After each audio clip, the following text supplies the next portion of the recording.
Onions వేగుతున్నాయండి, మూత పెడతాం. ఇప్పుడు ఆనియన్స్ ఎలా ఉన్నాయి చూద్దామండి. ఓకేనా. వావ్, చూడండి ఆనియన్స్ వేగినాయి, బాగా వేగినాయండి ఆనియన్స్. ఓకేనా. ఓకే, ఇలా వేగిన తర్వాత బాగా వేగినాయండి. ఓకేనా, ఇలా సరిపోతుందండి. కొంచెం లో ఫ్లేమ్లో పెట్టుకోండి ఇప్పుడు. ఓకేనా. ఇప్పుడు ఈ పక్కన ఉన్న ఫిష్ ఉన్నాయి కదా, ఈ పక్కన ఇలా తీసుకోండి. ఈ ఫిష్ తీసుకొని ఇలా వేసుకోండి పక్కన.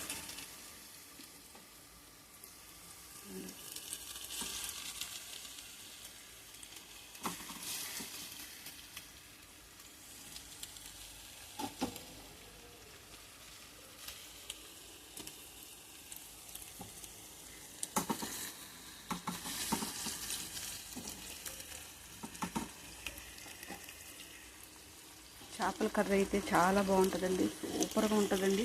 ఒకసారి మీరు ట్రై చేయండి. ఓకేనా. ఇలా వేసుకోండి. వేసుకున్న తర్వాత చూడండి, ఇలా మూత పెట్టండి. మళ్ళీ ఒకసారి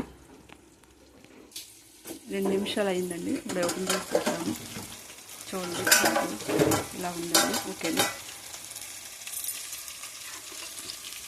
ఇది కలపొద్దండి, కలిపితే ఇవి ముక్కలు కింద విడిపోతాయండి. చూడండి, ఇలా అన్నీ కూడా ఇలా మీరు ఇలా స్పూన్తో కాకుండా ఒకసారి దీన్ని పట్టుకుని ఇలా పట్టుకుని పైకి కిందికి తిరగేయండి. పెట్టింది చేపలన్నీ కూడా ఇలా తిరిగేసుకోండి. ఓకేనా. దీనికి పైకి కిందికి ఓపండి, తిరిగేసుకుని సరిపోతుంది. ఇలా తిరిగేసిన తర్వాత చూడండి, మనం ఆడుకున్న ఈ ధనియాల పౌడర్ వేసేయండి ఇందులో. అలాగే పక్కనున్న అల్లం వెల్లుల్లి పేస్ట్ వేసేయండి.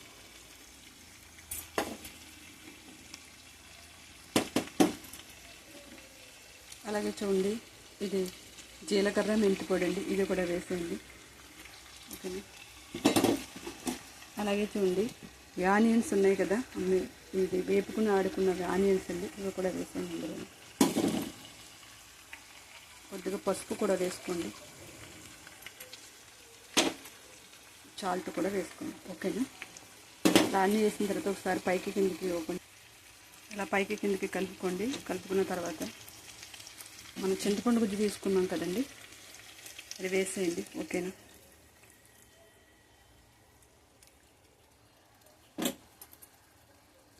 కొద్దిగా వాటర్ కూడా వేసుకోండి, తగినంత వాటర్ వేసుకోండి. మరి ఫిష్ ఉడకాలి కదా, తగినంత వాటర్ వేసుకోండి. ఓకేనా.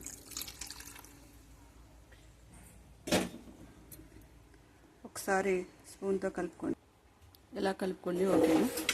మూత పెట్టండి, హై ఫ్లేమ్లోనే ఉంచండి. 10 మినిట్స్ అయిన తర్వాత ఓపెన్ చేద్దాము.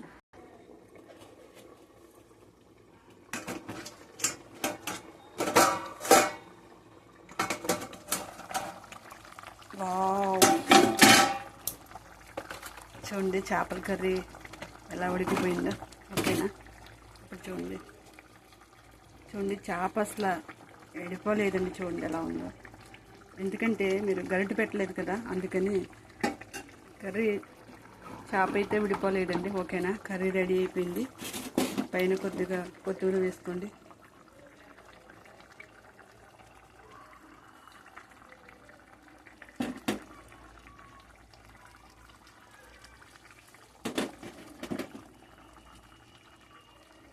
ఓకేనండి, రుచికరమైన చేపల curry ready.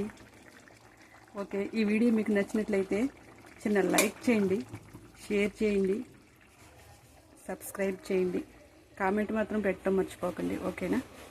Okay, bye bye.